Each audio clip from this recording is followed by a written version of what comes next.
Prévia do PIB tem alta de 1,29% em setembro e indica leve retomada econômica. Hora da nossa conversa com a Denise Campos de Toledo. Bem-vinda, Denise. Dá para esperar ainda boas notícias para esse fim de ano, Denise? Olha, dá sim, Adriana. Nós temos aí uma alta de 9,47%, se nós considerarmos a variação do terceiro trimestre. Está passando aquela fase pior da economia, que na verdade foi março e abril. Desde maio, a economia brasileira vem mostrando recuperação, em alguns setores até uma recuperação surpreendente, como foi o caso do comércio, que já retomou o patamar anterior à pandemia. A indústria também conseguiu, mas o comércio, a recuperação foi em V. Claro que muita gente ficou no meio do caminho por conta da interrupção de atividade por semanas, mas de qualquer modo, no geral, o setor foi muito bem. Serviços é que continuam no campo negativo, não conseguiram se recuperar. Nós tivemos os dados divulgados ontem. Agora, tem uma preocupação com relação ao ritmo de retomada no momento em que acabar o auxílio emergencial. A gente sabe que ele teve um papel decisivo, por exemplo, nessa recuperação do comércio. Foi um reforço na renda de milhões de brasileiros e as estimativas mostram que, inclusive, conseguiu diminuir a desigualdade de renda no país numa fase de uma recessão histórica. Então, teve um papel relevante e talvez daí venha até o dilema do governo em relação à interrupção desse auxílio emergencial. Mas o fato é que a economia brasileira vem em recuperação, o tombo este ano deve ser menor, o IBCBR vai de encontro com essa perspectiva, não é com uma variação agora no trimestre de 9,47%, mas assim, sob uma base de comparação muito ruim, né? Abril foi o fundo do poço mesmo, uma queda da atividade na faixa de 2 dígitos, então a gente não pode ver aí como uma recuperação excepcional. Tem algumas condicionantes aí dos estímulos que vieram do governo e a perspectiva, por enquanto, é que a economia no ano que vem tenha um crescimento, aí o PIB mesmo, oficial, não o IBCBR, que é apenas uma prévia, na faixa de mais de 3%. Tá ok, tomara. Agora, Denise, parece a gente ter acompanhado aí o governo com dificuldades para achar um norte para as propostas econômicas. O ministro Paulo Guedes voltou a falar do imposto sobre as transações, seria aquela velha nova CPMF que muita gente torce o nariz, né?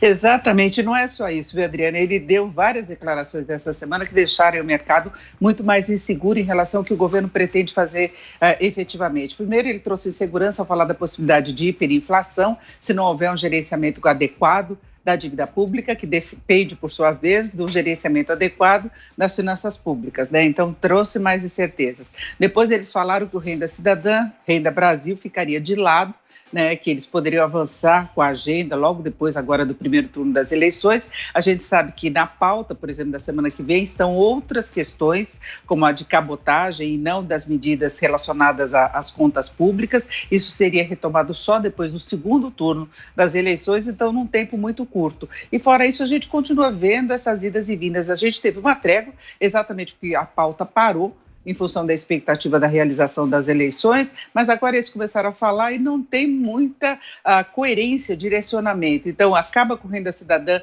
tira isso da discussão, depois volta. O próprio ministro Paulo Guedes falou da possibilidade de reduzir salários do funcionalismo para poder viabilizar esse projeto, voltou a falar do imposto sobre transações digitais, que ele mesmo tinha dito antes que estava morto. Então, é ver como é que vai ser. Primeiro, se o governo vai ter uma pauta prioritária, qual será exatamente a agenda dele, o que pretende fazer, se vai respeitar o teto de gasto, como vem sinalizando, e depois se haverá tempo para aprovação de tudo isso até o começo do ano que vem, para que se confirme essa expectativa mais favorável de retomada do crescimento, que isso é fundamental para atrair investimentos, para acomodar os juros praticados pelo mercado, a curva de juros para a colocação de títulos públicos, não importa apenas a Selic, importa o quanto que o mercado quer cobrar de títulos do governo pelo fator risco, e fator risco que está diretamente relacionado a essa incerteza quanto ao que o governo pretende fazer. Isso já fez com que o indicador de incerteza da Fundação Getúlio Vargas, divulgado hoje, subisse 7,6 pontos em novembro.